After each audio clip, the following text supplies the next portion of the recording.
Manipal International School organizes virtual field trip for students to explore nature. Good afternoon and a warm welcome. You're watching Education News Network, where we get you the latest developments in education at the top of this hour. This is Nitya reporting from ENN, and the daily stories are: Manipal International School organized a virtual field trip for students to explore nature on 4th and 5th October in their age-appropriate batches. The virtual tour of the beautiful J.B. Kaval Tree Park, Yelahanka, was conducted by the enthusiastic wildlife conservationist and National Geographic certified educator Mr. Jai Sharma. The principal of Manipal International School, Dr. Ritu Chauhan, said that the purpose of this trip were manifold: to understand the variety and beauty of nature, learn about biodiversity and our coexistence in nature, the food chain, and most importantly, to emphasize a sense of community and a feeling of responsibility towards the preservation of the ecosystem that sustains us.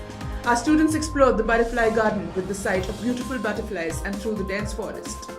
They were explained through various videos about the symbiotic relationship between the trees, insects, and birds and us, and the role that the earthworm plays, she said. The session ended with a question and answer session. The students asked several questions to the expert. That's all for today. Thank you for watching Education News Network. For more such videos, do log on to our website, theenn.com, and don't forget to like, share, comment, and subscribe. Signing off, Nitya.